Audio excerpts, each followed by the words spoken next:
Okay, good evening. This is the Huntley Community School District 158 Committee of the Whole meeting for December 2nd. It is 6:02. Can we have roll call, please? Mr. Gentry. Here. Mr. Guerin. Here. Mr. Troy. Here. Mr. Quagliano. Here. Mrs. Melendi. Mrs. Maiorino. Here. Mr. Pratty. Here. Okay, we have a quorum. Two is the Pledge of Allegiance. We have lead in that one. Okay.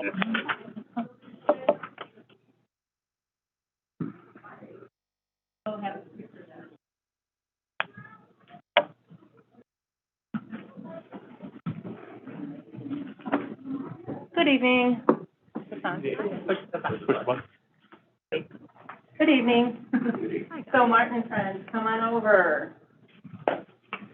So we have Martin Elementary saying the pledge for the board meeting tonight. I'd like to recognize the students that are with me. So when it was our turn to say the pledge for you tonight, we had to decide on how we were going to pick these students. So we did reach out to our collaboration teams, our pod of teachers that work together, not just each class, but a pod of teachers. We asked them to recognize and think about students that are consistently kind, engaging in their learning, including others in their play group, and not only doing that, but they're living the principal way, the Martin way, of making a difference for others. So I'd like to have them announce their name, and then we'll be able to say our Pledge of Allegiance. So these students did a great job. So head on up. My name is Nathan Twiggy, and I am in Miss Jordan's class. My name is Bianca Herrera, and I'm in Miss Coleman's 5th grade class. I am Sophia Brooks, and I am from Miss Scallion's class. I am Madison Beasing, and I am in Miss Song's class. My name is John Coleman, I'm from Miss Pooley's class. My name is Zoe Slycoffer, and I'm in Miss LaSalle's class. And if everybody can stand for the Pledge of Allegiance, please.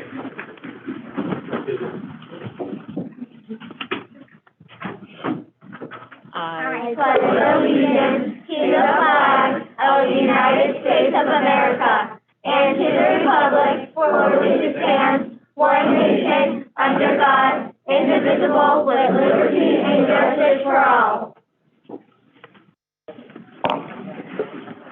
Picture?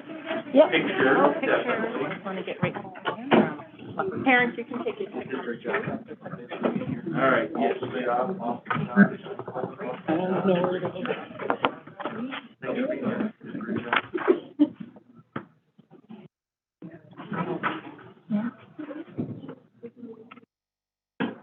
Perfect.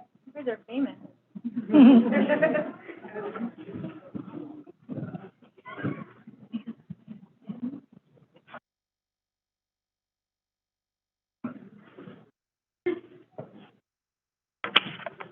Thank you very much.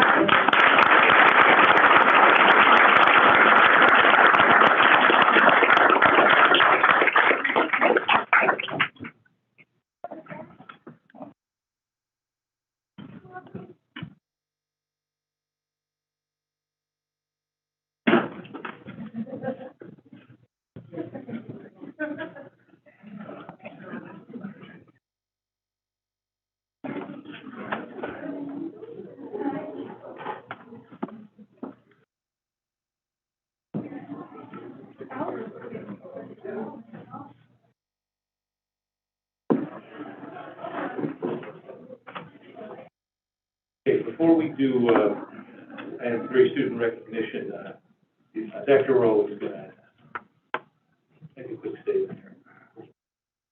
Good evening, everyone. During the last year and a half, we've had a lot of loss. And in recent weeks, that loss unfortunately continues to affect the District 158 family. After a long battle with cancer, we've lost a founding member of our Education Foundation. I ask you to join me in a moment of silence for Joseph DeMay. Joseph Demay was as I said, a founding member of our Education Foundation, and also served on many boards and was a tremendous contributor to the Lake and the Hills community, but as I said, most important for District 158, helped get our Education Foundation, which offers scholarships to students, grants to our teachers, and has our big winter event tomorrow, or Saturday, with the Santa drive-through. So it was made a major contribution to this district, and please join me in a moment of silence in his memory.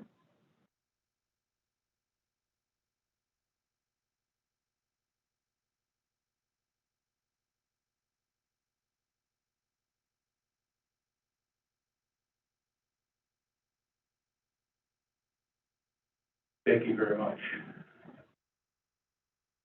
Item 3 is student recognition. Krivacek.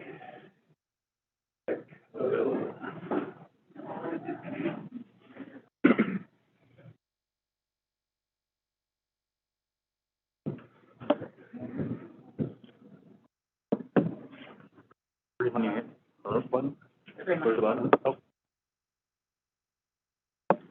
Other one, the microphone. There you go. There you go.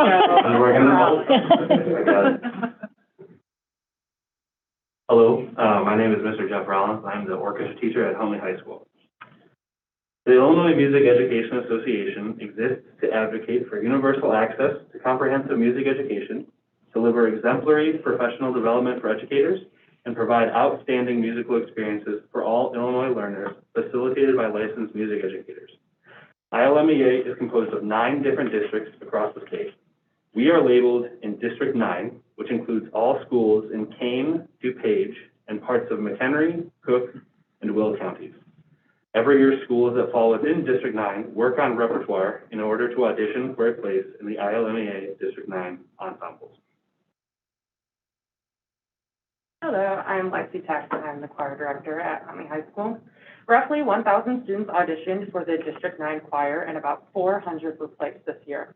I'm proud to announce that Kendall Elrod, Drew Helinski, Kimberlyn Bierstrom, Zach Ulmer, and Serafina Giretto were selected from Huntley High School. Since District 9 choir is only open to sophomores or seniors, there's also an opportunity for younger students to audition and sing in a choir.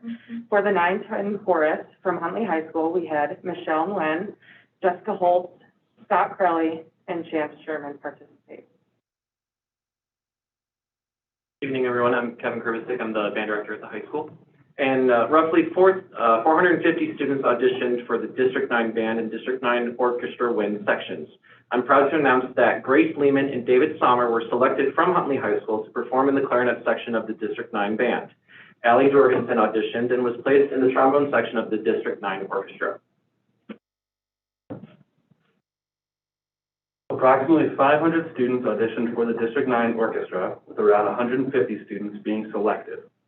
I'm very proud to announce that Joshua Thorstensen was selected from Huntley High School to perform the cello section. Josh was only one of only 27 cello players selected for the orchestra.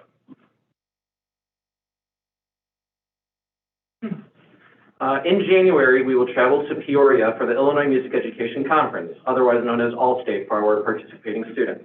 The students who are selected to perform or participate at this conference have qualified for state, essentially. We have 5 students traveling with us who were selected to participate. Kendall Elrod and Kimberlyn Bierstrom have both placed in the ILMEA composition contest. In fact, Kendall Elrod placed first in the singer-songwriter category for his composition. They will meet other student composers and participate in workshops with professional composers and artists. Caitlin Goodman, Nancy Lopez Garcia, and Kelsey Morsfelder applied and have been selected to participate in the ILMEA All-State Future Music Educators Seminar. These students will be mentored and exposed to various aspects of the music education profession. This pre-professional opportunity is a strong first step towards a career as a music educator.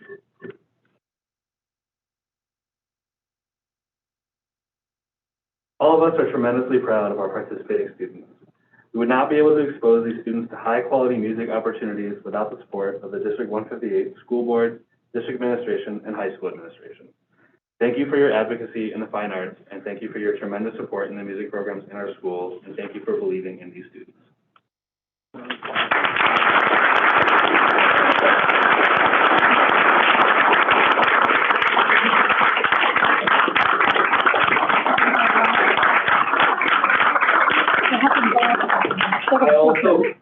want to add for the Allstate musicians, this is the most that we are sending to the Allstate Festival for, in the history of Huntley High School at one time. So this is a huge congratulations for all these students.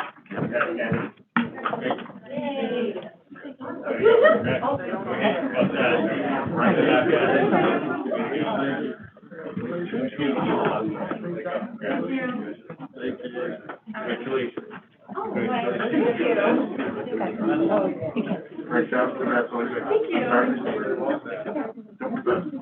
Congratulations. Good job. Congratulations.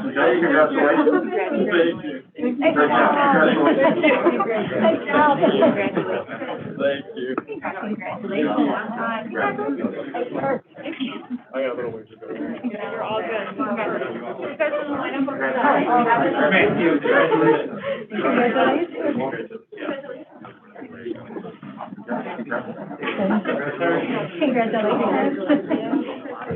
I know. Thank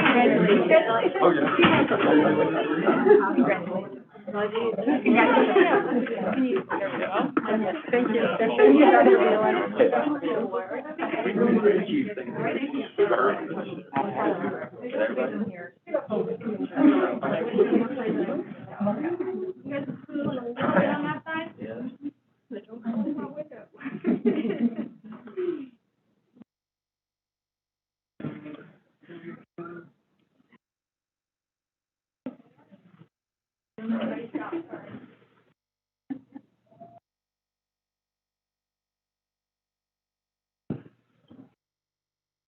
Great job.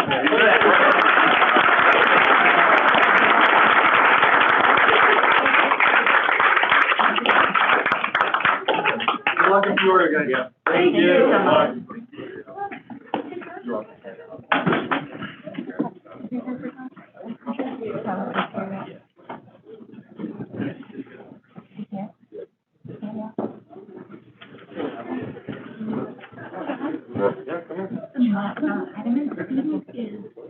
Hello again. Should we do public comments then if he comes in? Okay. My name is Jeff Rollins again. Behind me, next to me is Miss Emma Thorstensen, who is a 7th grade student from Marlow Middle School, who is the sole representative of District 158 at the Junior ILMEA District 9 Festival. So I wanted to give a quick round of applause for her as well. Congratulations.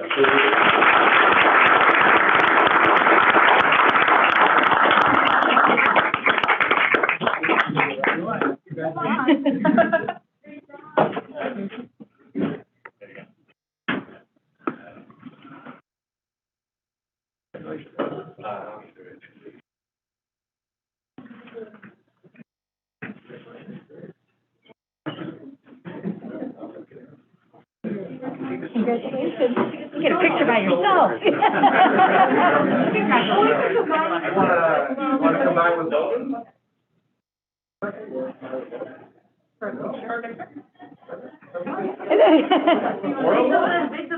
Take her moment. Come on, Mark, we'll do more. Take a picture, Come on up. There you go. Just you. Perfect. Star of the show. Yeah. Beautiful.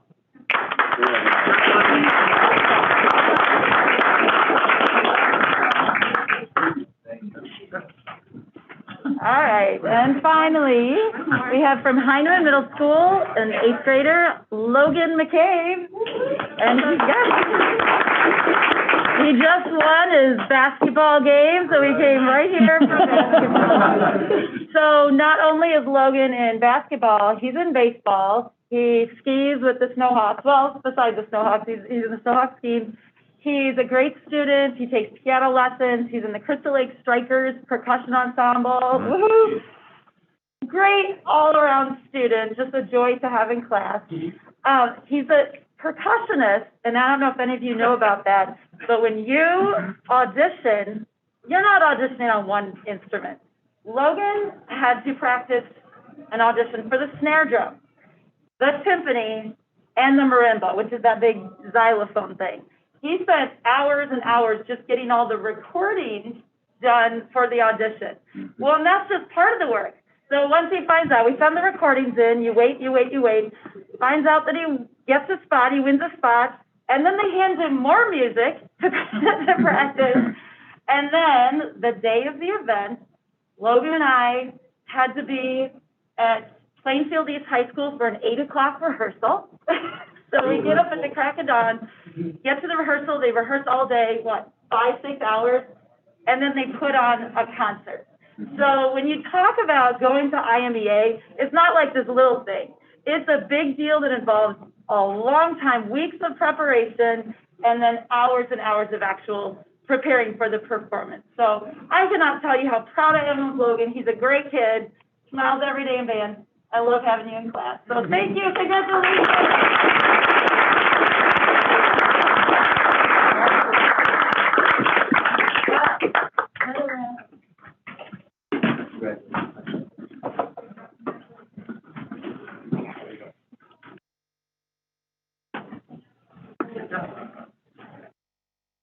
Logan, what do you do in your spare time?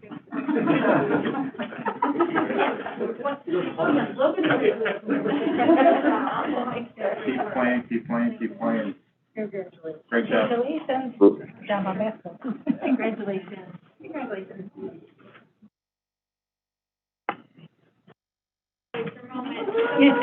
Dragging you all over, really. Like, oh my gosh.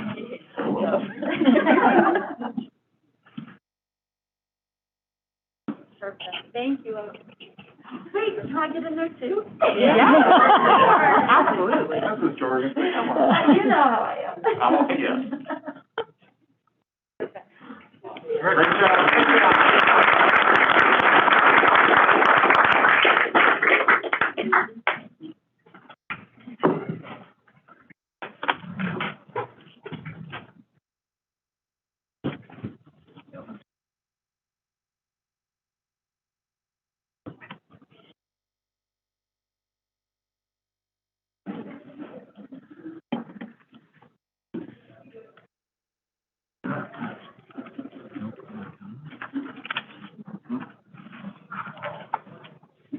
Okay.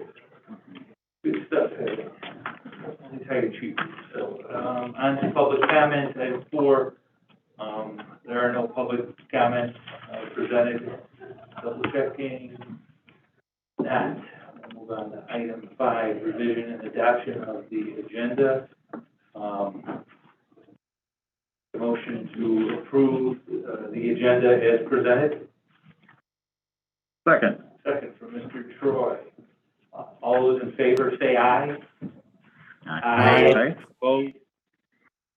Okay, move forward with the agenda. Item 6, Finance Committee. Chair, so item 6 is our payables. We have our purchase orders, impress checks, payables, and disbursements. Anybody on the committee have any questions regarding those items? Not here. Okay, therefore, we'll move that forward to the board for approval. Item 6, that too is monthly fiscal update. Mr. Altman. Thank you very much. Only a few items to note. Just a reminder that the final levy and the levy hearing will be at the next regularly scheduled board meeting. And in addition, we are beginning the process of the FY23 budget, already looking to next year as well as the 5-year plan. So stay tuned on that in the next few months as we'll present something to the board. Something that is not included in the fiscal memo is we are starting and continuing to, look at operational efficiencies. And as part of what was presented to the board, I believe last March, one of those operational efficiency goals that we had within fiscal as well as technology was looking at a new accounts receivable system specifically for registration fees and really all of our fees. So we're continuing to do that. In the next week, we're going to be meeting with our current SDS provider, our financial software provider, to look into that. So if we move down that path, we will certainly keep the board apprised. As it relates to that, we're also looking at, how can we reduce our merchant service fees, because the district does pay quite a bit in merchant service fees. So as that continues, I am hoping that we can significantly reduce that line item, so we will keep the board apprised on that as well. Other than that, nothing else to note, but I'd be happy to answer any questions you may have.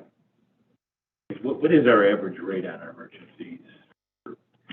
Well, in a normal year, right, for which food services is generating, Yeah, I'm talking about like the percentage we get things for. Is it 3 to 4%. Will we get dinged that much? Yeah, for what we collect and, Yeah, okay. and the approximate cost of the district on a typical year, right, this is a COVID year for which, right, we're providing free lunches to the students, it could be upwards of $120,000 a year. Okay. So we are looking at ways in which we can, offset Our those volume emergent services. our volume should justify a little better rate than that, right? Should. That's what I'm thinking. Yeah, so absolutely pursue Yeah, that. so stay tuned on that, and, we will be bringing back good news to the board on that, I promise. Okay. Good. Okay, any, Just a quick question on, you mentioned the Receivable System. What's the platform today that it would be? I'm assuming that's like some sort of commercial outsourced program you're looking at. What does it do? Like, what do we do today for that stuff? Yeah, the current program we're looking at is our current financial software provider, which would be great because it'll interface with everything we want it to do. Today, we're using an in-house system-built platform to monitor fees, primarily registration fees, and it's becoming very cumbersome, and it has always been just a very cumbersome tool to manage our registration fees and the printing and the processing of statements. And so we really need, from an operational efficiency standpoint, to streamline that, to create a little free time for some of our people within the technology department that manage that tool, as well as probably on a monthly basis, give us more up-to-date financial information and help us, work with our parents on, payment plans and just collecting a little faster than we collect today. Okay.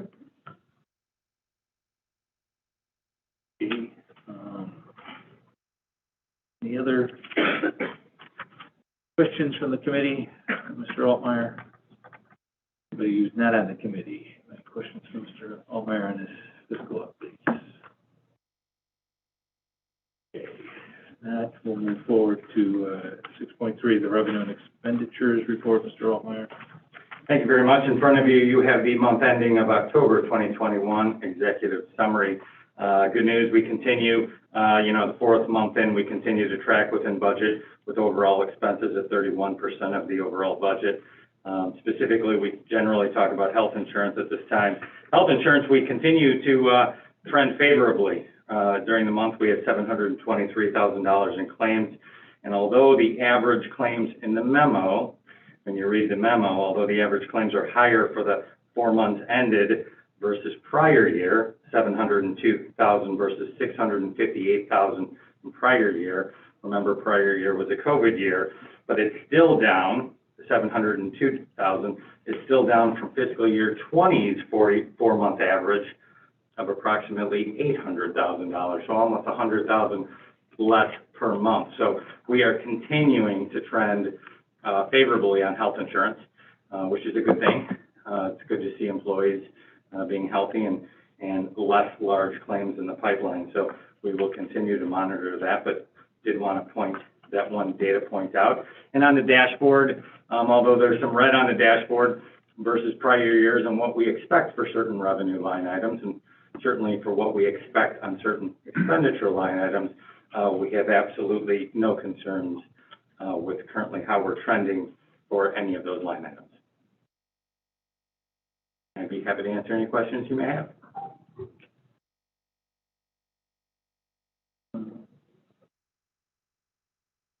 Have any specific questions? Anybody else on the committee or the board have any questions related to it? Yeah, there's nothing too substantial, too alarming, so that's fine. All right, if there's no further questions of Mr. Altmeyer, we'll move on to Human Resource Committee, Mr. Gentry. Thank you. Okay, first item up is, 7.1 human resource update, Dr. Zier.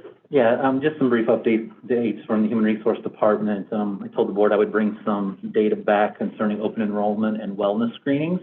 And so we have completed open enrollment, and these are estimated numbers for the plans as we move into 2022. The HMO will have, and this includes dependents, will have 824 individuals on the plan. The PPO1, 353. The PPO2, 454, and our HSA, this is the highest it's been, we'll have a total of 75 individuals on the plan. So we've completed open enrollment, and so the new plans and any carrier switches, any rate switches will take effect in January. For our wellness screenings wrapped up this week. We had a total of 626 employees complete the wellness screenings. I'll have more data in January on how many people take advantage of the incentive.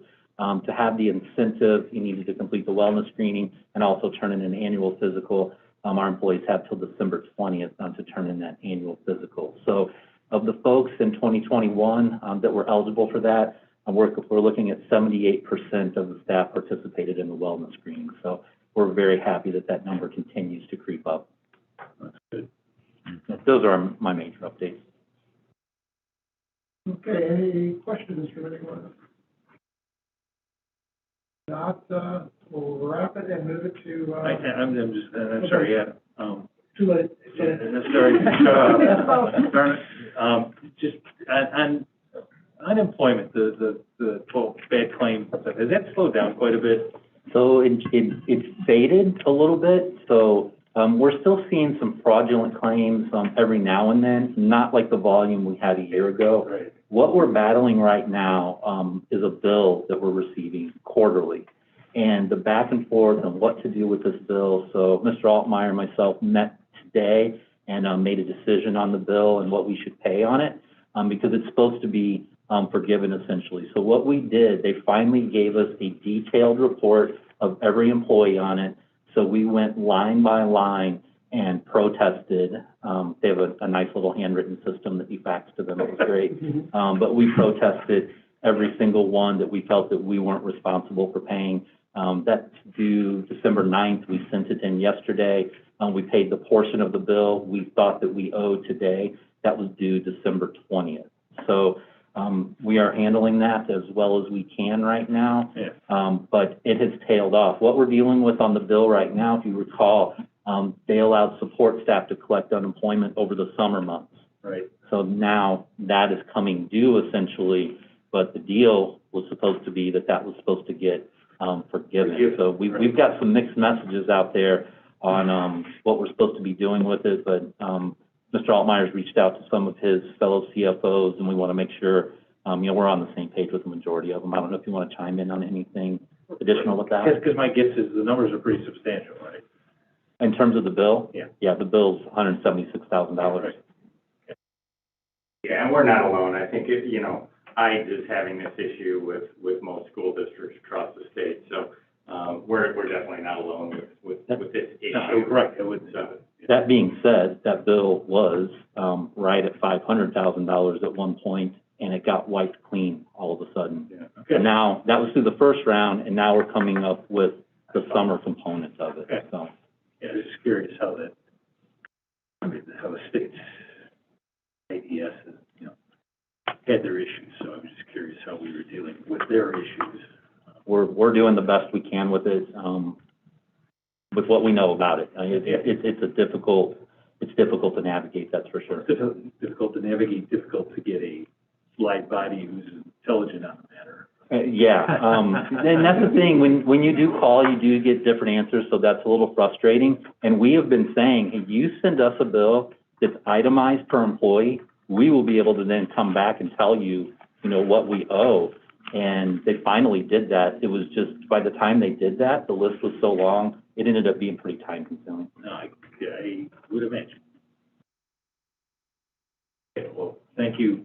Appreciate your diligence on that. And Cindy Monson gets credit for that. She went through the line by line and sorted all that out as we worked through it. So I'm not taking credit for that. She filled out that form and got it to them. Now you can cut me off. All right, no worries. All right. Brings us to, item 8, building and grounds, Mr. Troy.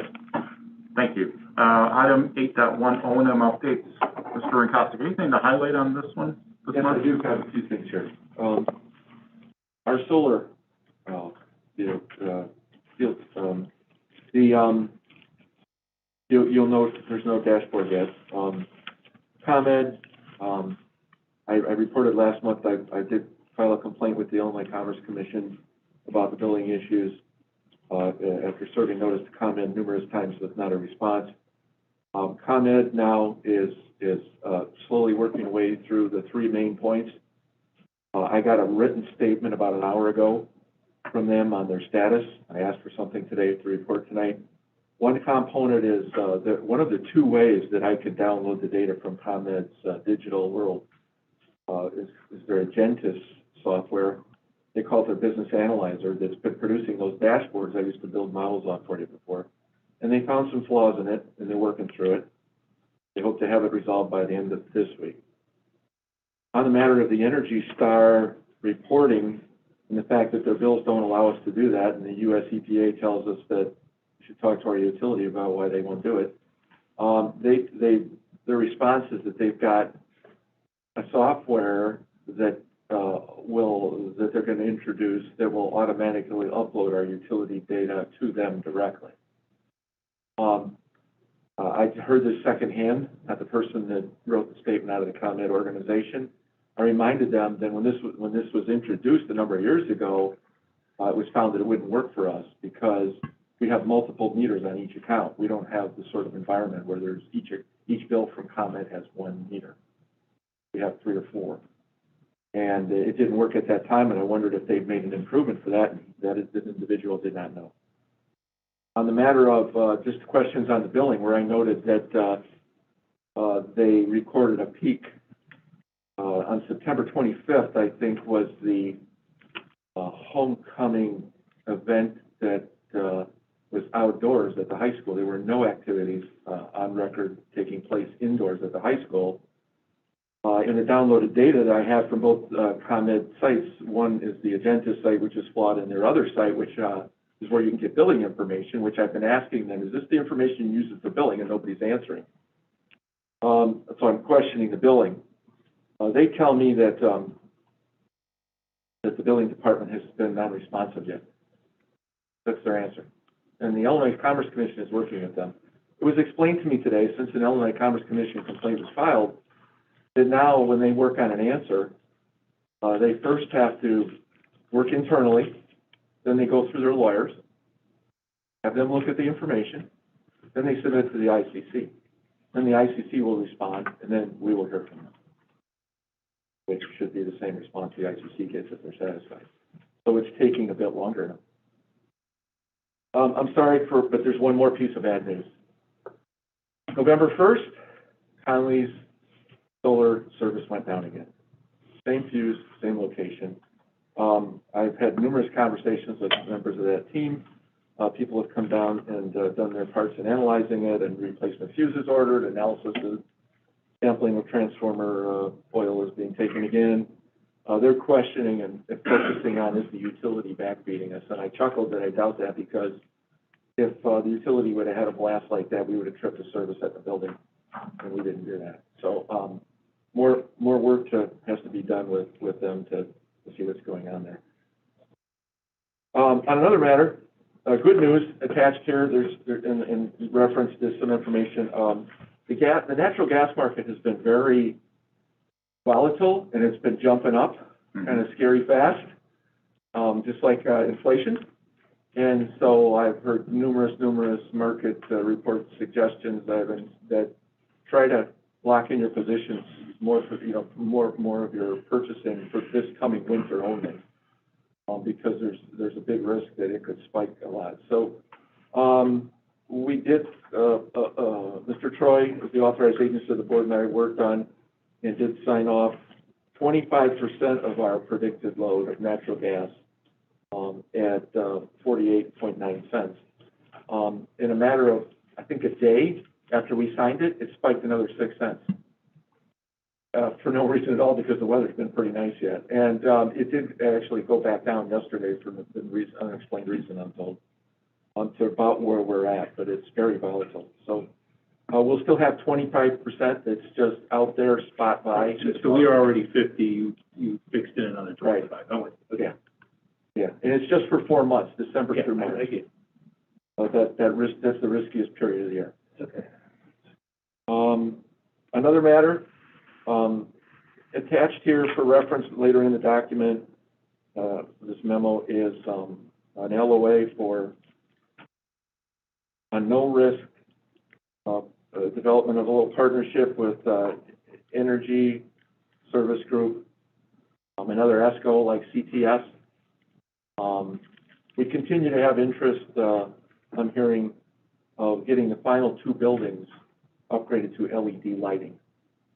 I don't have numbers to provide for you, but I was going through with the third party who's been looking at the peak chart, the peak, data with me, the peak demand data, and helping me analyze what's going on with ComEd a little bit. We did see hints of seeing what the lighting, LED lighting upgrades we've recently done and other buildings has done for us. And it's in the neighborhood of 10% of our, if you compare it to like 2019, which was a normal year, to what we've recently recorded, that lighting load is recognized about a 10% differential. So there's value to it. We just wanted to gain consensus, hear from the board to see if you support the idea informally of the investment and time put into doing a detailed audit of that and some other things, other opportunities. PTS reaches out to me once in a while to say also, and they don't see the need for this kind of a document, but they're interested in exploring that opportunity for us too. I don't know that it's going to be the kind of return on investment that we've seen in the past in the 7 to 8 year range. These buildings are a little more challenging because of the type of variety of fixtures and the ballast. This is Chesapeake and the high school. Mainly the high school is the biggest challenge here, and the vintage of the ballast in those fixtures. But we just wanted to hear if the board did support the idea, if the investment in such improvements, which would go out to an RFP eventually. This is just a no-cost audit, do the legwork to see what abilities there are. We've done this sort of thing in the past.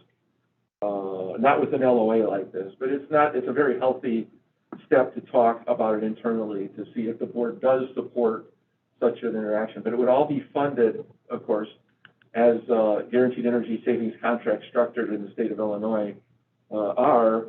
It would be totally funded by savings on the utility budget that would pay off the debt service on such a.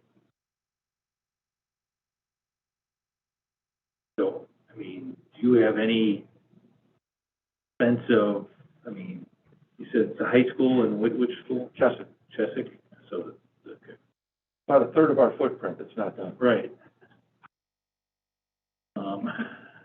So again, this stuff, when you say it's more challenging than the others that we've actually done, does that mean that you're going to gain more efficiencies because they're of an older vintage and whatever you upgrade to should? No, it's financially challenging. It's going Okay, to cost all right, a little that's what I'm trying to, ascertain.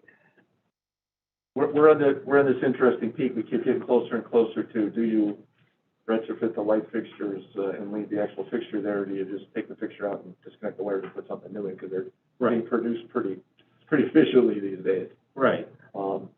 And ESG and I have had, they've reached out a number of times, as a lot of ESCOs do, because they know we're very interested in energy conservation around here. And it said they fully support and understand the concept that we're not going to just give them the business. This is going to have to be something that's going to be put on RFP, just like all previous guaranteed energy savings RFPs that we've issued, if it ever does go out. It's just an exploration to give us the real financial facts to make a final decision.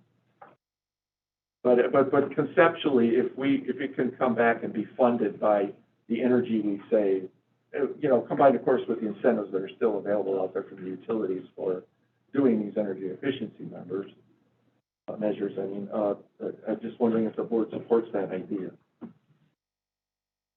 Are you looking for board response or committee response at this point? I did not think of that, Paul. I guess, you know, ultimately, it's gonna be something at the end of the day, the whole board's gonna have to vote on. When an RFP would go forward and come to the board. It's committee level, but the rest of the board can weigh in on it. That's fine. So, committee person standpoint, I would tell you if, again, none of us being experts in this particular area, if you feel it's a kind of a no-cost look, like if somebody else is willing to undertake, and you don't have to, you and your staff don't have to, you know, absorb a ton of hours to deal with that aspect of it, and you think ultimately you know, I think the concept of if it can pay for itself absolutely always applies. Okay, you know, so I mean, I'd be in favor of it. I'd rather have the information on hand so we can make a decision with it rather than guesstimate. So overall, I would favor going down this road to take a look at what kind of savings can we enjoy or not enjoy, or what that payback period is. Yeah. So I'm personally more for it than not.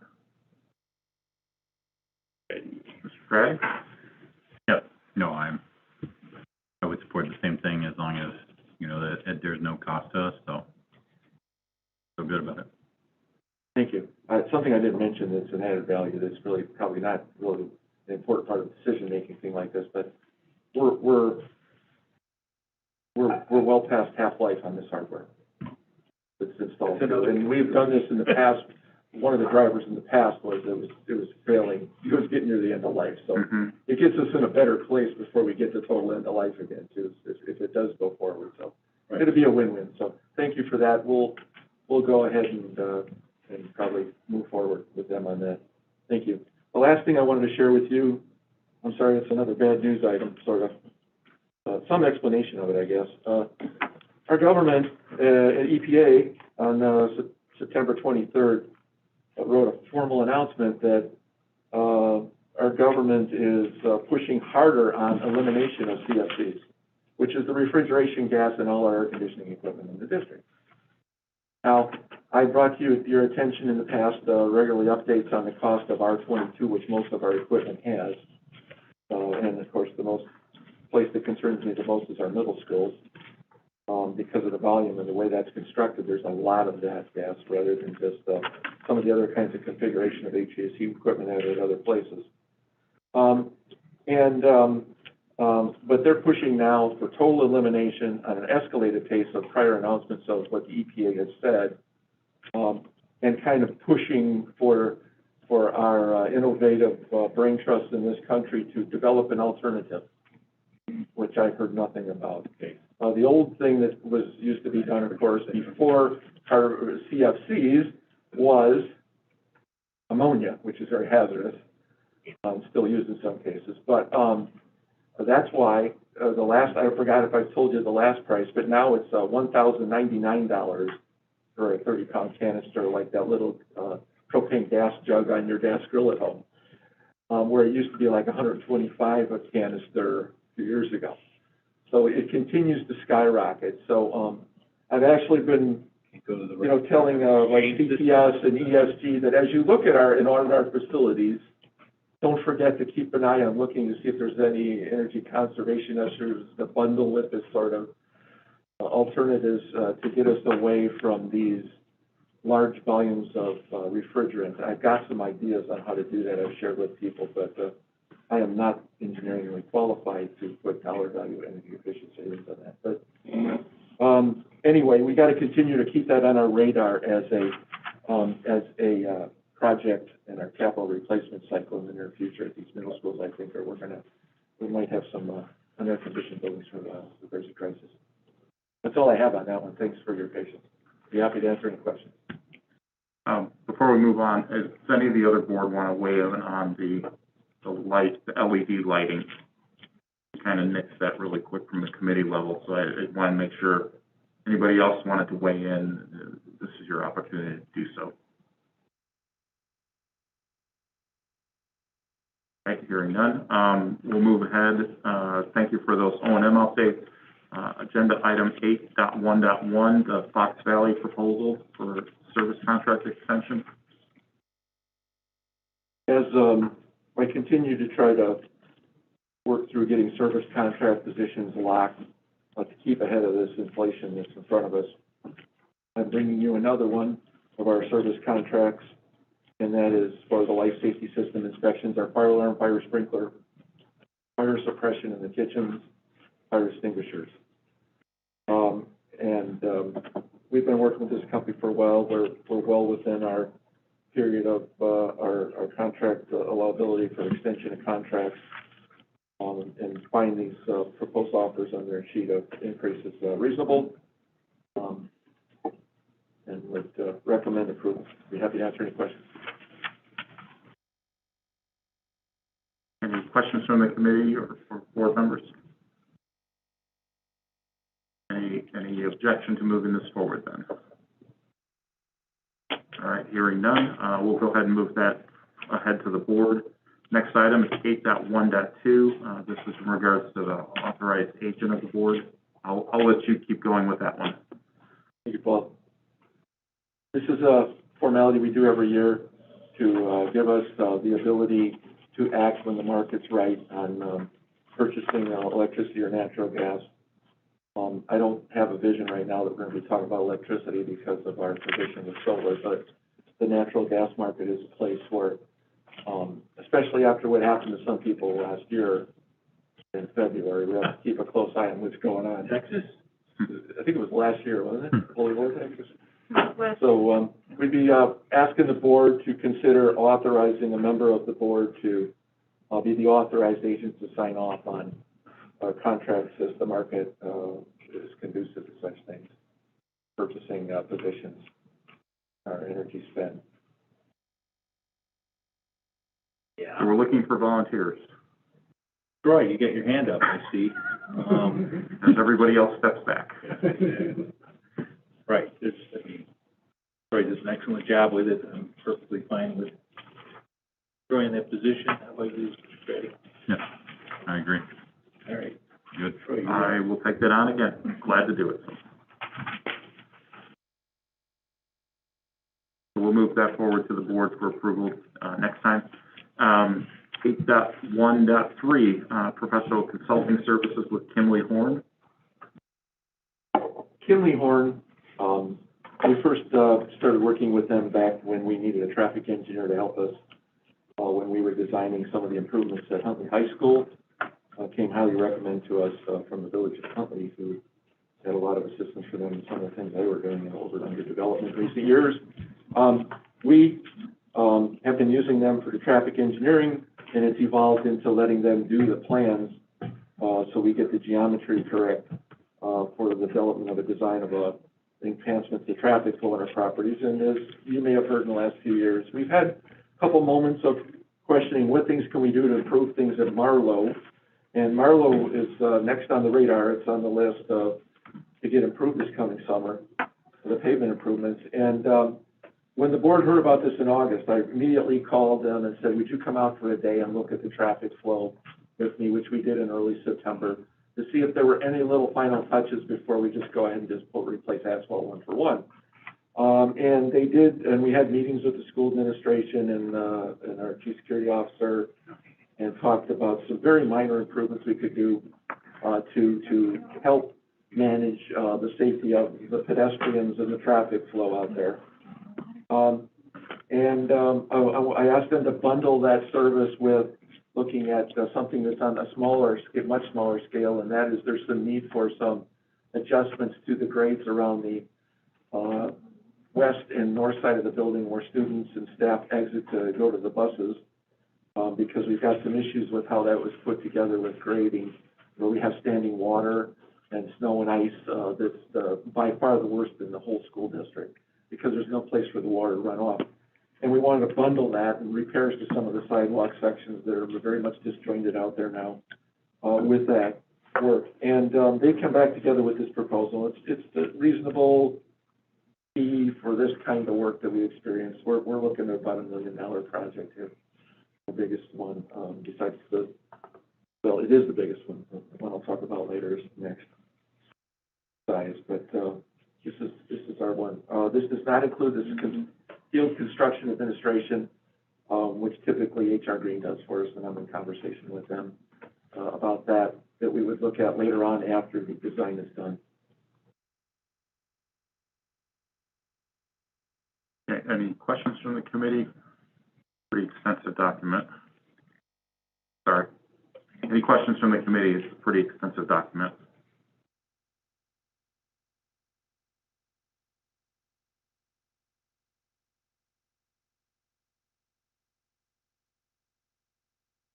I did notice one thing on there about the permit approvals, any permit approvals from the Department of Natural Resources. Yeah, I question that, Paul. It's a good catch. Those are new things. There's one about a historical preservation and the natural resources one, and I said, but I've not experienced this myself, and it's some newer regulations that are out there. It's not a really big deal, but it's something that has to be filed. Okay. Yeah, we're not really destroying any new, creating new. We're not touching any new unpaid and improved property, so it's really not going to be that big a deal. It's a formality. Yeah, I saw the endangered species consultation. I thought, oh my gosh, what do we have out there that we don't know about? And, nothing. The other thing is that I did encourage them to include, and that is to spend a couple hours with me as a courtesy to visit with the Village of Lake in the Hills, which that property is, to make sure that they have no concerns, and they're surely asked for the stormwater runoff calculations of any variations, which there aren't going to be any, because we're not really changing anything. They did, however, there might be down the road, because they did make an offer. You'll see in the back of the document, they proposed ideas of maybe improving things a little more creatively near the entrance to the campus across from Scott on Halligus. That may eliminate a little more of the traffic congestion. We do recognize that financially it's not in the cards for this year, but to make that as a potential future phase, they're designing these improvements to set the grades and the geometry such that improvement could be done in a future year. To add some improvements on the entrance and exit traffic there at that little triangle, and to make that, what is it, about a 200-degree turn after you come in there, to kind of make that flow a little better. And it seemed interesting to a lot of our stakeholders, so it would be in a future phase, but that'll be considered in this design. Okay. All right, any questions from the board beyond what I've added? And I apologize if you said this while you went through a quick water here. I don't recognize their name. Have we dealt with these guys previously? Oh, yes, yes. For some reason, I We don't have. They did the design for Chesapeake and Martin. They also did the design for the high school with the two entrances, traffic engineering for that. They didn't take a lead role back in like the high school project. The lead was HR Green. So when we got to the Chesapeake project, as you may recognize visiting there, the geometry there is very challenging, and understanding how traffic works with the geometry of all that. Yeah, I just wanted to, because that wasn't resonating with me that we used these guys previously, so. You might recognize it as Tim, the traffic guy. That's exactly what helped me. Okay. He visited us, that's Yes, right. you did. Yeah, his Very name good. was signed in there on page Specifically 10. was the person who came in, the high school concept. Yeah. The board meeting we're done was 2018. Yes, it was. Okay. All right. I just wanted to double check prior use of these people. If we hadn't previously used them, I wanted to make sure you had gotten reference at that time. We've used them, I'm fine. All right, any additional questions from the committee or the board? I have a quick question. Jump right in. Yeah, okay. We talked about, the design and the grades and preparing for, future renovations to the road. Are there any grants that could be applied for this, to help offset this? At this point in time, not to my knowledge. I'd love to hear of such a thing, but no, I'm sorry. Okay. Yeah, other than the state grant that we applied for the last 2 years, the $50,000 grant, we haven't seen anything out there. But we continue to look when something comes up. But for this type of project, because it's just an asphalt replacement project at the end of the day, there's not a lot out there typically for that type of stuff. We did apply for that school maintenance grant and put it towards the roofing project. That was a pretty simple one that priority-wise, shade and shelter for the building protection is much easier. Thank you. All right, are there any additional questions? If not, any objections with moving this forward then to the board? All right, no objections. We'll go ahead and move that forward. Next item is 814, roof system replacement repair bids. Oh, this is a good one, for me. Because we had a lot of participation in this, what I'm calling phase 4 of the Huntley High School roofing replacement. I think if we can keep on this track, we'll have 2 more phases to go before we're done, then the district's done. We had a lot of good contractors bidding. I've tried several times to get Kemper or Sika to throw their hat in the ring with an alternative product. Someone from Sika reached out to me who happens to live in our community. It's very interested in helping us understand what Sika had to offer. And the product was deemed reasonably comparable, and we did approve it as an approved equal before the bids opened, and we received a bid from them. Unfortunately, only one, but it does demonstrate that we were competitive, and we had a lot of really good contractors that provided competitive bids here. I feel real good about this. We've interviewed Anthony. I've talked to several parties that have worked with Anthony, and it was all very good news. I've worked with Anthony a long time ago before I worked in the school district, and personally had a good experience too. It's a very professional company. I have no reason not to recommend them. I'm told that the reason their number is so low is they've been trying to get one of these types of projects. They have not done exactly liquid applied roofing that Tremco offers. They've done a Sika liquid applied roofing job somewhere else. The references that I were given were of jobs of substantially the same size. Very pleased customers. One of the customers actually told me they tried to hire the foreman because he was so well organized on the job. So nobody had problems with change orders or anything. So it's good. All right, any questions from the committee on this? Any objections with moving this ahead then with what's being recommended? I don't have a reason not to. No, I'm glad we had a long list of potential, or not potential, but bidders in general. That's always good to see, so glad to see. All right, we'll go ahead and move that ahead then. That brings us to legislative. I'll turn it over to Mr. Craddy. Yes, I actually have no updates tonight unless anybody else does. No, it's been rather quiet. We'll pick up in January.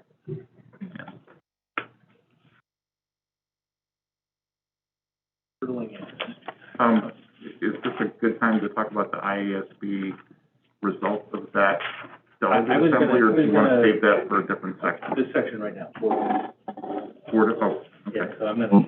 Never mind. Yeah. Go right ahead. No problem.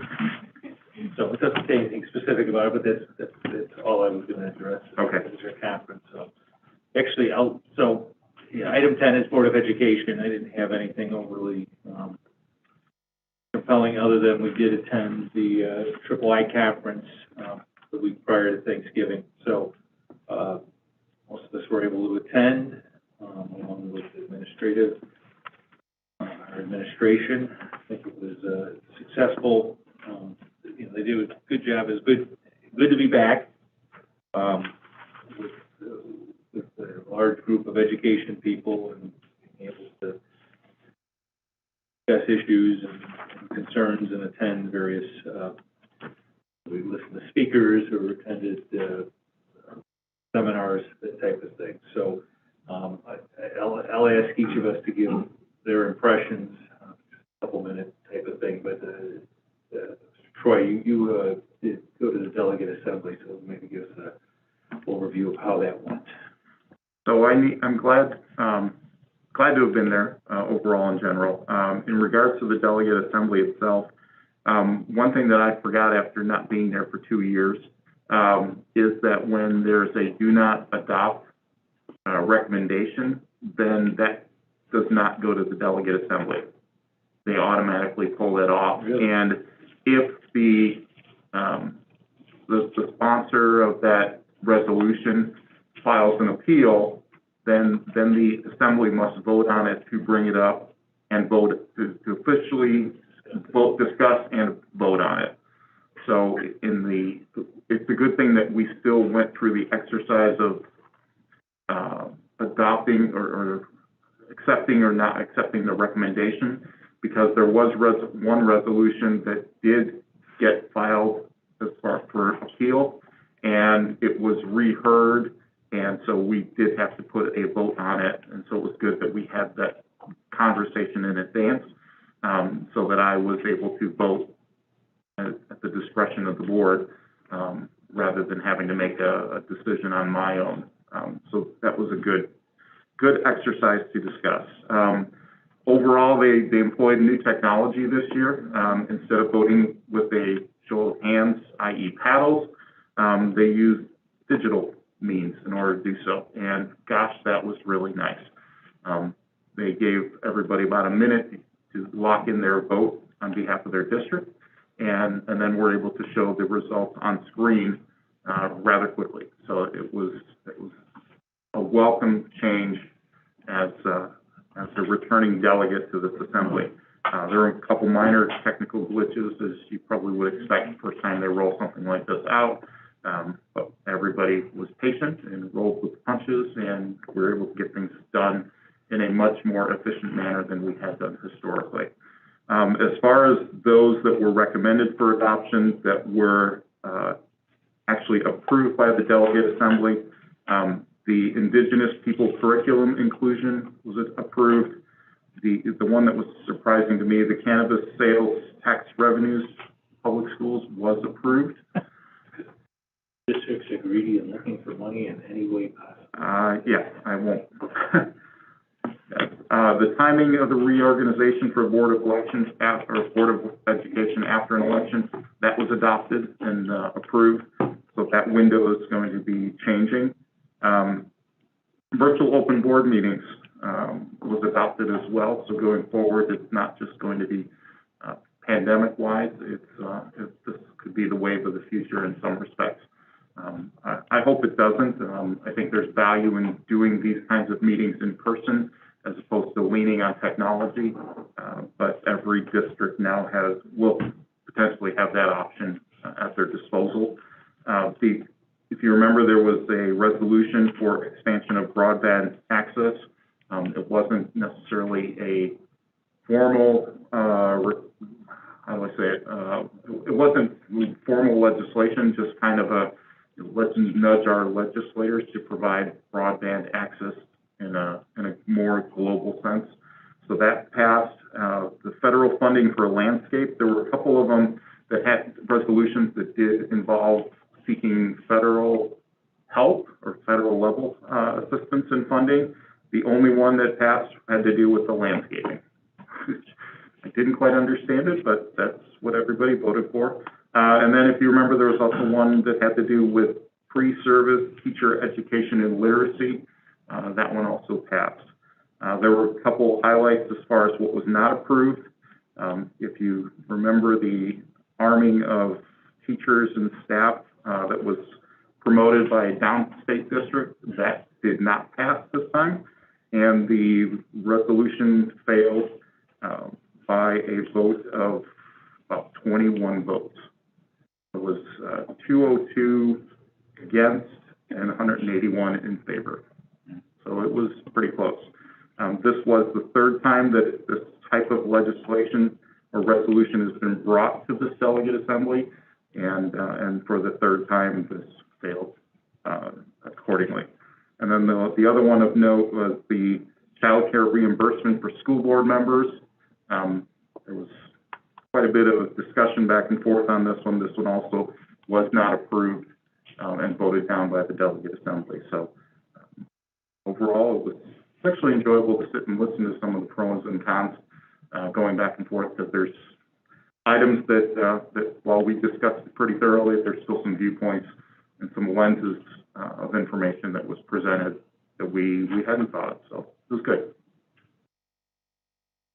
Yeah, so I mean, reiterating, these are all resolutions that the ASB will, stuff that passed, that they'll go push forward and lobby for legislation for. Yeah, none of this, obviously, they're not passing any laws. Yeah, sorry about that. No, it's all right, it's just what will be advocated for. Yep. On behalf of the Illinois Association of School Boards. So, anything further, Mr. Troy, in regards to your experience? Yeah, I went ahead and typed up my book report on what I did last summer. Okay. So I attended. I do want to keep it to a couple minutes. I know, and I'm usually pretty good about that. Okay. So I attended quite a bunch of sessions. The first one that I attended had to do with understanding FOIA. Having been on the board for quite a while, this is an area where I could use a little bit of polishing up, so I thought this would be a good opportunity to do exactly that. I attended a session called Illinois Empower. This is a session on building strong, stable foundations in regards to continuous improvement practices. And I thought that would have some value and some interest. There was a session on the teacher shortage and status and strategies for recruitment and adding teachers. What was particularly of interest is how they focused on recruiting people who are not in the teaching profession and trying to change some of the laws that will allow for an easier, smoother transition for professionals outside of the teaching profession to move into education. And then there were some issues discussed about teacher costs in regards to tuition while doing their student teaching, and how that could be treated more as an internship or paid internship instead of a tuition-based issue. I attended all three general sessions. All three speakers were very, very good. They resonated on several different levels. The gentleman who's from the Harvard University, I thought was exceptional, and had to do with mostly higher education, but also how impoverished people don't have access to schools of higher education like Harvard. He's a very interesting speaker. And then, unfortunately, because of the delegate assembly, the one I really wanted to get to had to do with ESSER funding. It was something I'm not very well versed on, so I wanted to learn more about it, but couldn't get there. And then another one having to do with leave benefits for people in education. So that was how I spent my conference. Right down the line. Oh, so,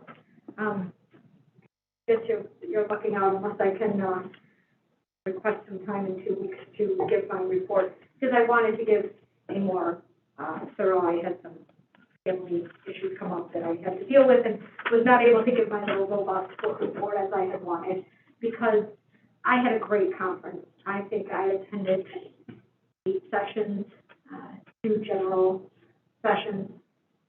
I networked with a lot of people. I was able to connect with it because a lot of sessions that I wanted to go to were given at the same time. So you're having to choose, which one am I going to? I was able to connect and, to get the slide presentation for the sessions that you're not able to attend. One that I did attend was a session on mental health, and I wanted to,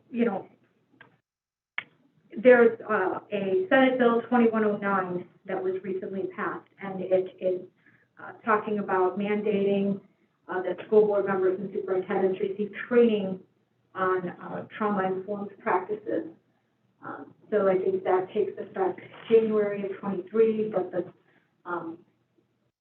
Illinois Association of School Boards is supposed to be putting together some sort of training for us. So that was interesting. That was, one that I kind of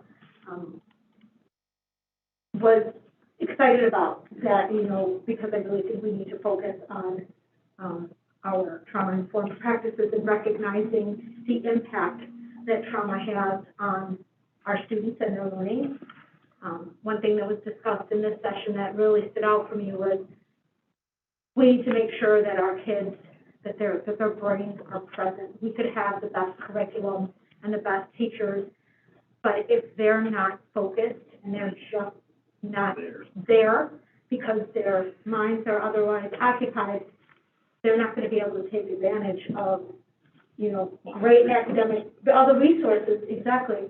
And how do we recognize that? And that's a big, it's a big hurdle, it's an obstacle, understanding that. So that was one that just kind of resonated with me. I seem to gravitate more towards the social emotional learning trauma that tends to be, the sessions that I end up leaning towards.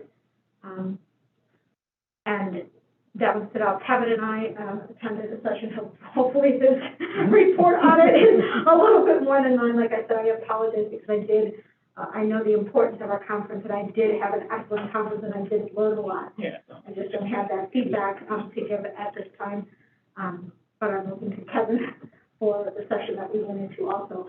And I'm very grateful that I had the opportunity to attend the conference, and glad we were back in person. And I just, the learning is great, and the networking is great. Yeah, I think the point to take is we're given just a huge volume of different topics from which we can attend throughout that at different time slots. Most of them last like an hour, except for 3 conference items on Friday morning. Most of these are just hour type sessions that we end up are able to attend. So I think the association does an exceptional job of presenting a wide spectrum of topics. And again, there's certain things each of us are going to gravitate toward. I think that's what's nice is I think we all get to, we have some overlap as to the ones we've attended, but a lot of us attended kind of separent ones, and I think there's a lot of value in that. I mean, Lots of exercise too, because you go to there's a lot of movement between, so you have to, that's what makes planning down there, you got to plan a little bit because there's locations. Walking shoes and stuff for in. Yeah, exactly. From my standpoint, again, this is, I don't know how many conferences I've been, but it's been a lot. Like I said, it's nice to get back. There was some disappointment in just the pre-conference workshops were just full, they're all full. I mean, they were full. A long time ago, you couldn't get into them. They had a couple, worthwhile topics, I think more worthy topics this go around, and that part was, I filled out my survey and I expressed my disappointment in the limitations to the amount of people that were allowed in there. So I think we all kind of got shut out a bit on that first morning on some of those opportunities. Again, a lot of what I get out of being there is just, it's more of a people thing for me. I just, enjoy the interaction with people discussing various items.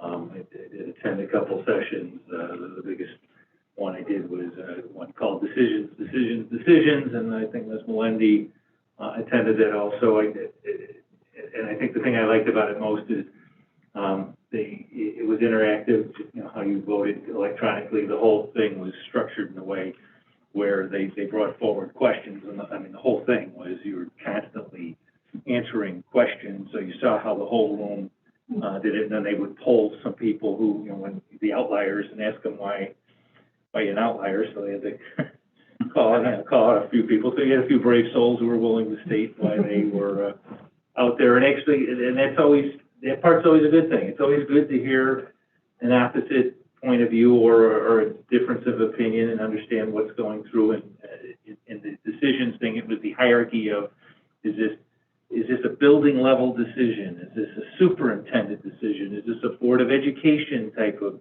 item to be involved in? It was just going through that hierarchy of decision making and who should be involved in those types of decisions. So from my standpoint, it's kind of it's a pretty critical, important item to everybody to understand what their role is and where you're at in that hierarchy and what you should be involved in. So that's the one I gained the most out of it. Like I said, I like the format because it was interactive and you could see right there where everybody's head was at. I I said, the thing I always take from it is, you know, the diversity of types of districts. You know, we take for granted we're a district of a certain size, we're a unit district. We have our own, you know, operational types of items that take place, but what I really get out of it is the smaller school districts and the types of decisions they have to go through, and, you know, listening to superintendents of smaller districts and their decision-making tree. Now, they're involved in a lot more minutia and things, because there's just not levels of operation that transpire. So that's, but all in all, again, it was a very nice conference. So, Yes, briefly, administratively, I spent most of the conference, focusing on some of the legislative sessions. There were some really intriguing opportunities to interact with some of our state legislators who are on panels. What's always interesting about the conference is the selection of the room in which it's in and the time slot and what it competes against, because some of them were standing room only, yet others were in a monster conference room and had 25 people in it. So, and that's a difficult thing to do in planning a conference. Nothing against IASB or ISA or IASBO. We'll hold IASBO a little bit more accountable. yeah, exactly. But You should know better. But anyway, but I had the opportunity to interact with some well-known state legislators, you know, Sue Resin being one, and where she posed the question, what should the vision beyond this COVID crisis in education be, and what can we do to contribute to that?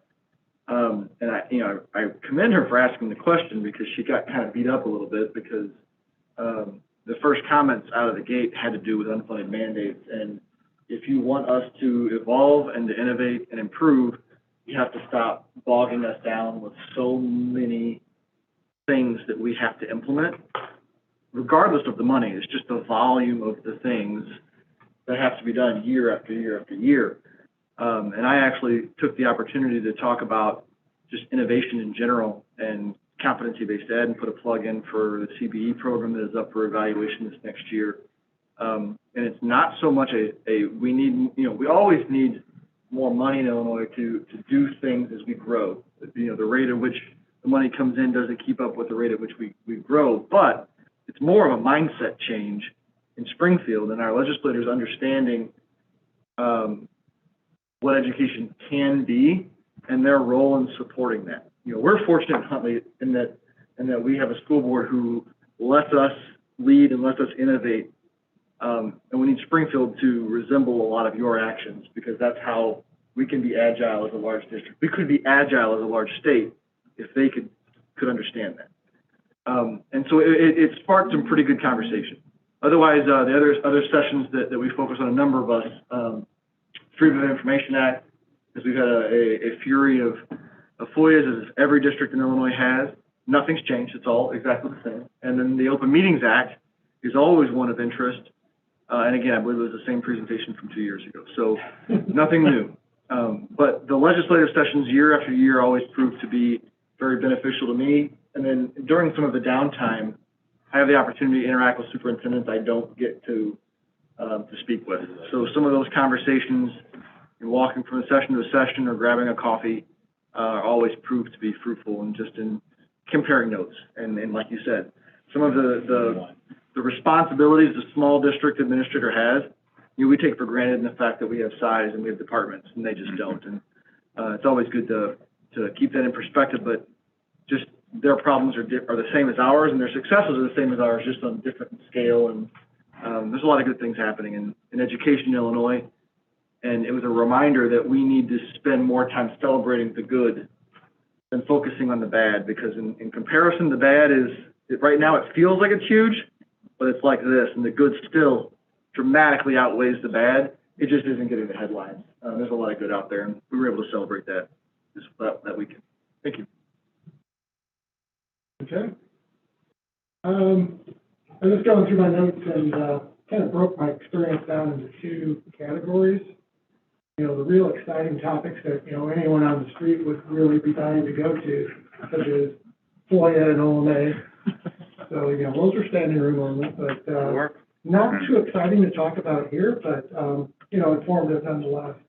And then the third one was not a lot of interest outside from this audience, and not a lot of interest at the conference itself, but it had to do with fund balance strategy and policy, and then some of the actions that are available to address that. So learned probably one trick I had not heard before, and other than that, it was just good to kind of hear about, you know, some districts that are on the other end of the spectrum where, you know, perhaps they're running excesses and how they manage through that.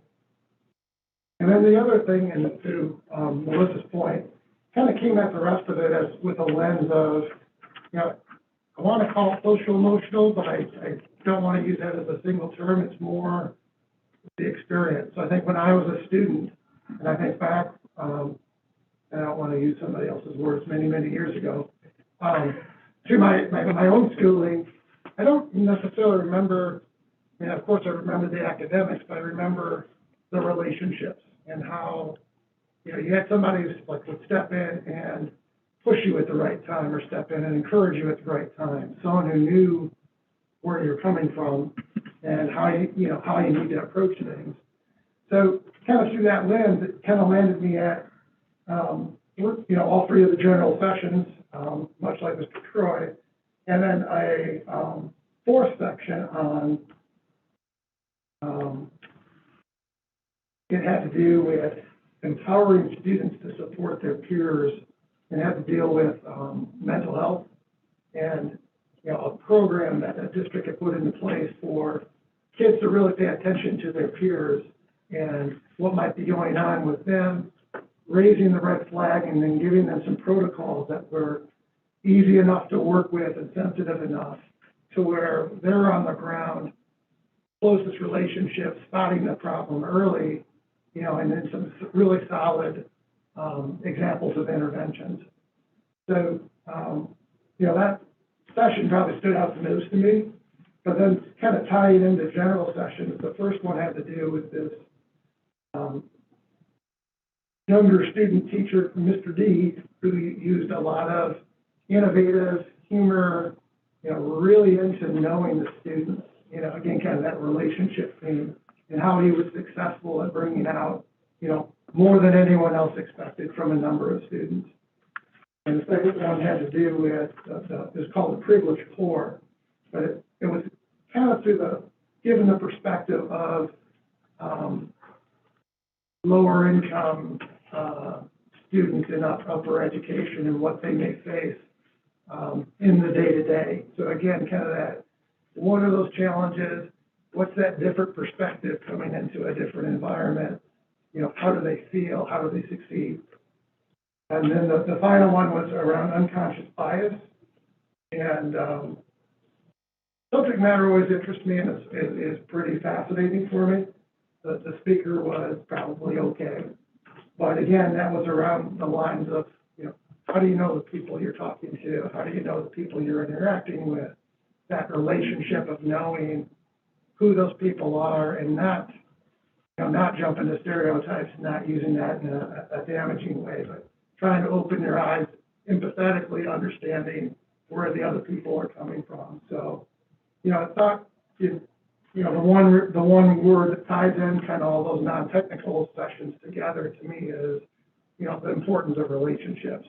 And one of the little tactical strategies around, you know, how to attack that, I thought it was interesting is the school district that put in place this peer mental health program. You know, they went through an exercise of actually going through every single student in the school, and the staff would actually go and identify, you know, students I know very well, students I have a relationship, you know, and it really gave a way to take a very subjective, intangible concept and make it tangible to say, how many of our students do we really know? And the more we can know, the better everyone else is. So I just kind of came away with, you know, kind of the basic, easy to say, hard to address, but how do we form relationships with each and every student as much as possible, and get to know them, get to push them, encourage them, challenge them in a way that they understand. And I think that encapsulates, to me, probably, you know, all education, but that's what I came away with. Pretty awesome. Hmm? Pretty pretty awesome. And, Mr. Crady, I know you weren't able to attend because of, certain circumstances, and neither was, Mr. Guerin. And then, Ms. Melendi, who's unable to attend the meeting tonight, she did attend, and I know she attended on her own to a bunch of different sessions, so she can possibly share a later date. So, I'm realizing I'm completely off script in my, section here, but, we'll go back to the regularly scheduled program because I didn't think I had a backside of my page here. So we'll move on to 10.1, which is, our, minutes. I don't know if anybody has their minutes from our committee of the whole meeting and our regular meeting in November. If no one has any objections, I'll move that forward to the board for approval at our next meeting, and then we'll move on to item 10 of that too, which is graduation event, location agreement. Dr. Rowe. All right, well, this topic comes up from time to time when an opportunity presents itself to the district, and it's not one that, that we seek to change because consistency for this event is extremely important, I think. Yet, you know, I'm going to take you back and walk you through, especially for those of you who weren't on the board, to experience some of our prior venues, and understand why this may be even be here and is worthy of discussion. So as Huntley High School has grown, and the high school could no longer be the location of the graduation ceremony just simply due to the size. The first venue was the Sears Center, and it was, I believe that began in maybe the 11-12 school year. My first year as principal of Huntley High School in 13-14 was the final year of that agreement. That venue was $28,000 for a day to rent. And because of that, the school district gave students gave 10 tickets per student. And if they wanted more tickets, they had to purchase them for $10 a piece.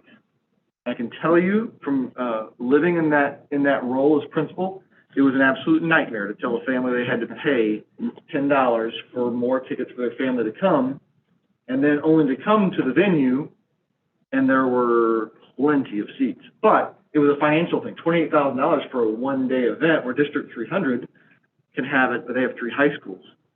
So it was a very serious.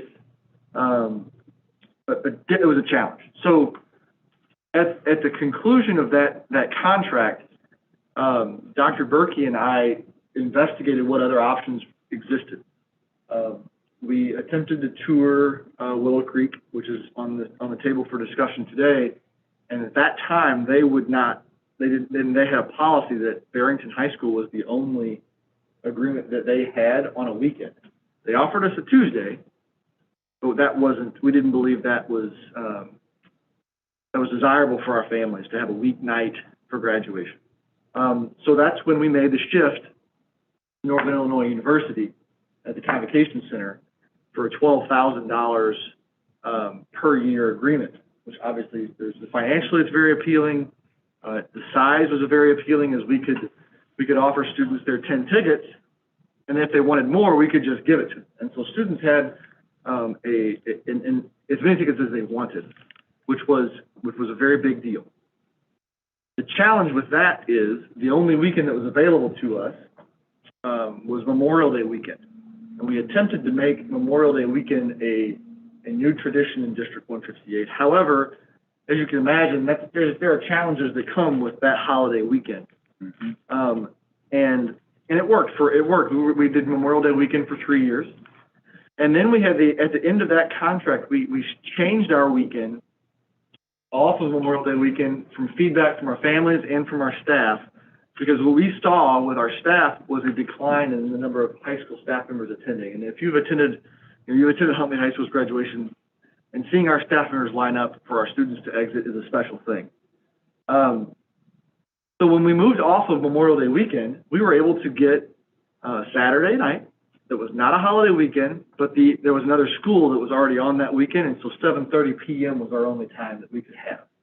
We made the move because of the weekend change. However, 7:30 PM for an hour, and typically an hour and a half to an hour and 45-minute ceremony is not ideal with a family that has to travel 45 minutes back, down.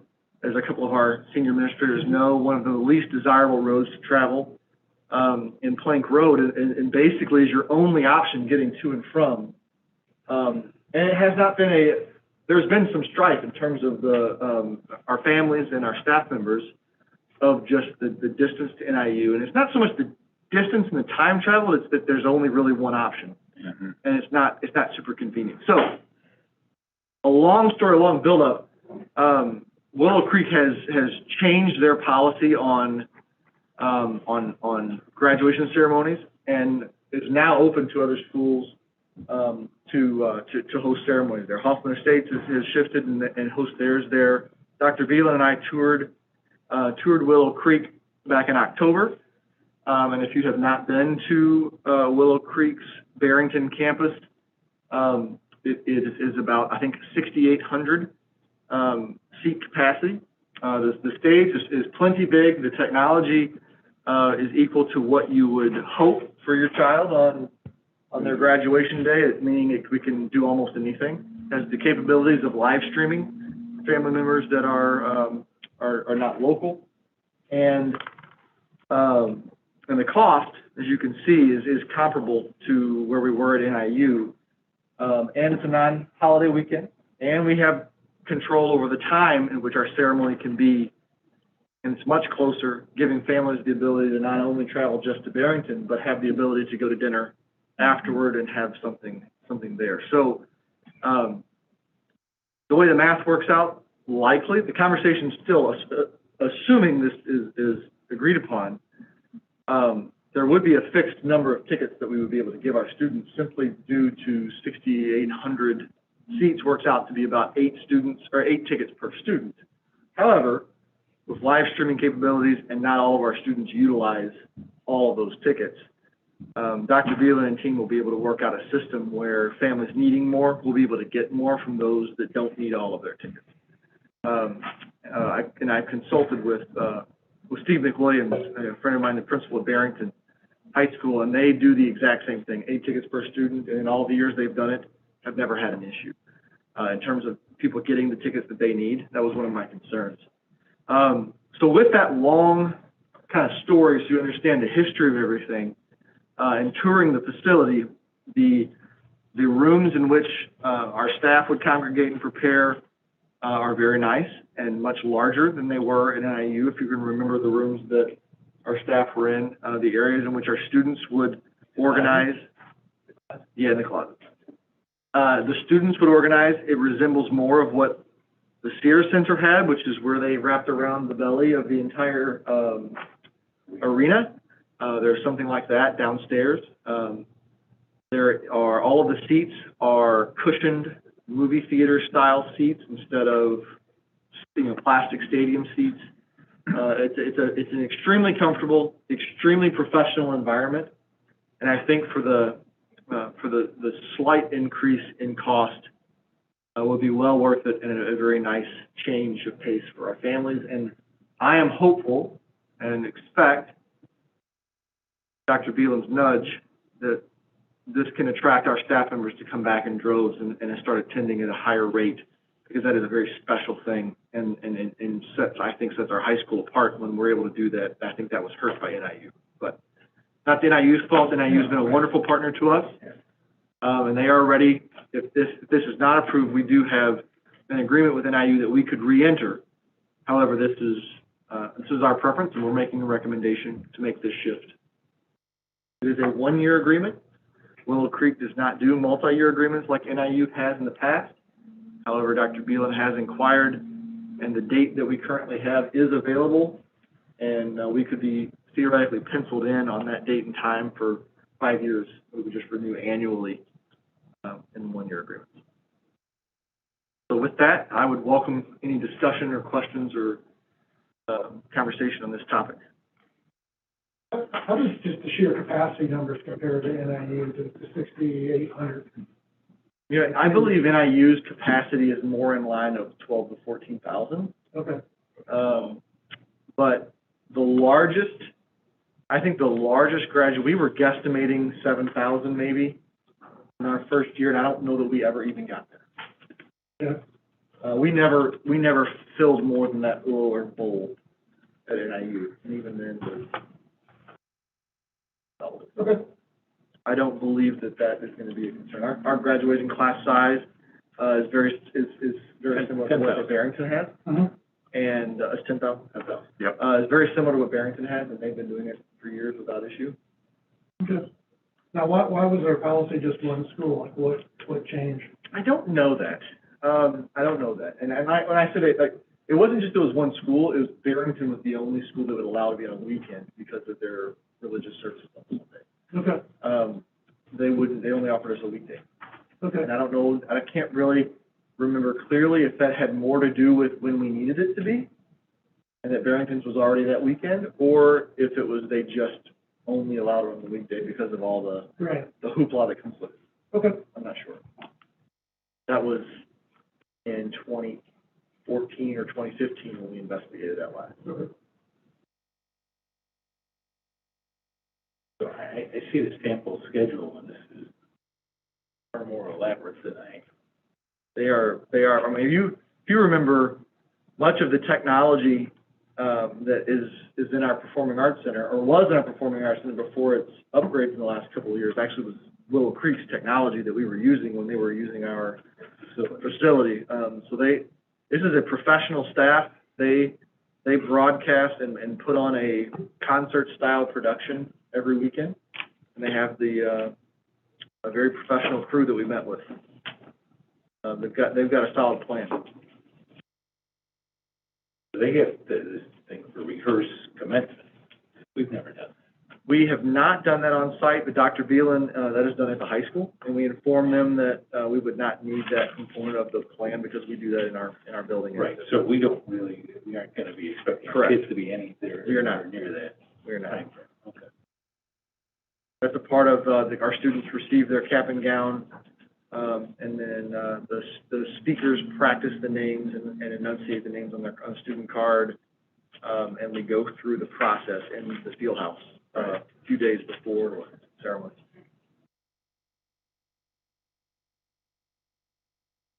Right, and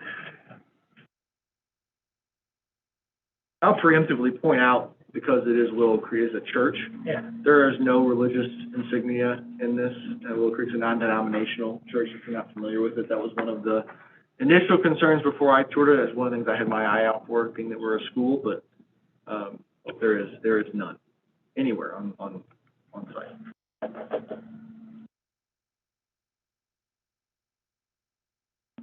so, yeah, I mean, so the little additional cost doesn't bother me at all. I mean, so you are talking, yeah, we're seven, whatever, this year. We stay at more than 800. Yeah, I'm talking about the time. 7:30 p.m. 7:30 p.m. It is not the government spot of It is not. commencement. It is not. No man's land. Well, just eyeballing some of the pictures too, it feels like there might be, I don't know if it's come up, but like photo opportunity, like in the grounds and stuff like that, it might be a. I agree. Families could definitely come early and capture that. Yeah. And looking at the pictures, I am surprised how big the place is.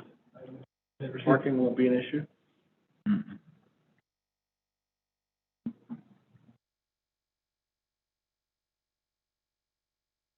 Is there a spacing concern considering where we're at with all this masking and things like that? Well, we have, not regardless. specifically. No, I- Spacing concern, I mean, obviously, since it's a school district event, we would, at this point, assuming nothing's changed in May, it'd be a masked event. Because at NIU with 10,000 seats and not needing all 10,000 seats, that allows people to space out a little bit further. Sure.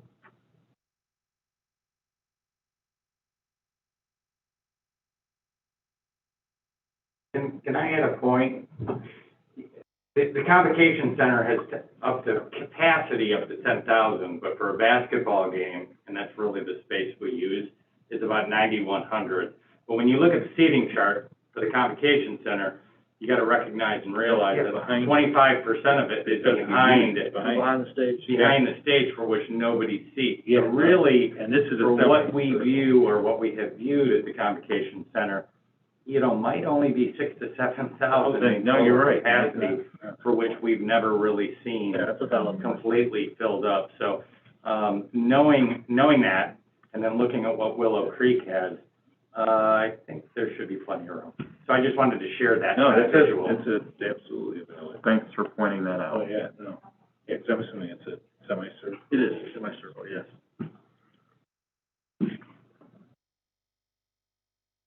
Well, and it strikes me too, as a more, what's the right word for it, is a more theater-like setup than the stadium would be. So it feels like it's more conducive to a graduation ceremony anyway. If I'm looking at the right pictures here. You are, and it is very much like a theater environment, theater-like environment. I mean, Barrington, they're almost identical sizes. Yes. They're the next in line enrollment-wise. We're just slightly ahead of them, and then they're the next in the state enrollment. I believe so. So we're almost identical to them. So it's been working for them. You know, a size standpoint should be working for us.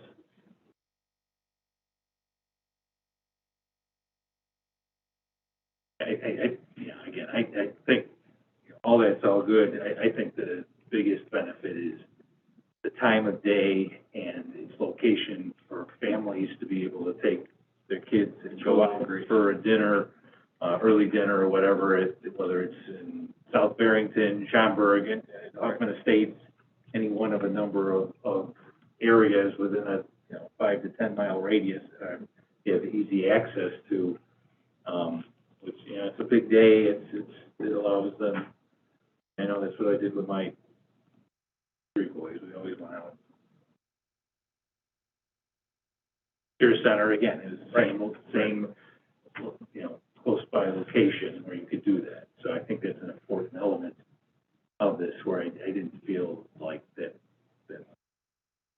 no slight underkill, but it's just, correct, just not the same, setup as what we got around those areas. I definitely would give this a hard look. Especially the times. Agreed.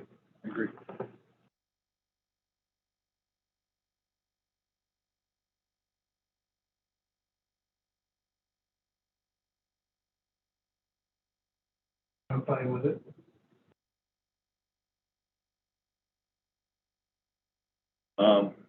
Yeah, so this is a specific committee here, so unless you have any thoughts, comments. I think it's good. Paul, where are you at? I'm fine with it. Good with it. How about you, Sean? Yep, I think it's good. I guess my only question would be, like, if we are still in this situation where we have to mask up, or do we have a backup plan in case we can't be inside? The backup plan, we could Be outside. Same thing. what we did last Yeah, year. okay. Yep. Which was approximately twice as much money as this. Dr. Beelan, no, We have to, you're No, not, I you're not, understand. it's not an enthusiastic option. We were hoping that we were gonna, we. Three times? We expect we're gonna be able to follow. I don't think through with anybody wants to do You're it. like 3 times, people maybe do it 4? No, okay, all right, just checking. All right. There's always the white bus. You have options.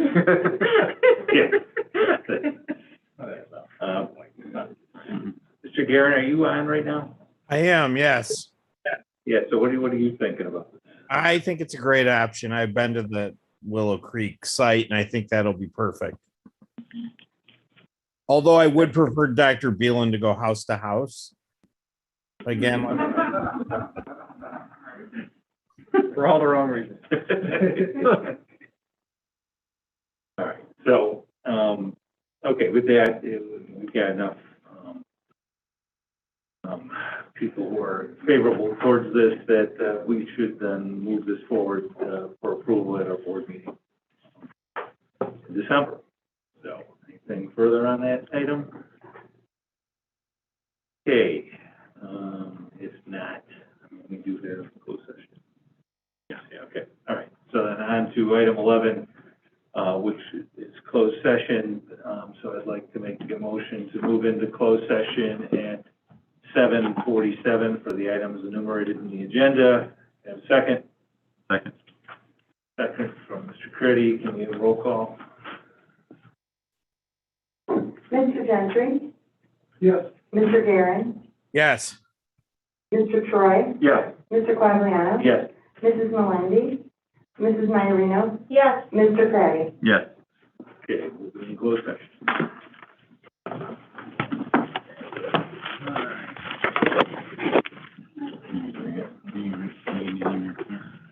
No, done.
Okay, we're back we've exited from closed session, we're back in open session. It is 9:20. We have roll call, please. Mr. Craddy? Here. Mr. Perrin? Mrs. Melendi? Mr. Gentry? Here. Mr. Quagliano? Here. Mr. Troy? Here. Mrs. Maiorino? Here. No action out of closed session, so I'll make a motion to close the meeting at 9:20. Can I have a second? Second. All those in favor say aye. Aye. We're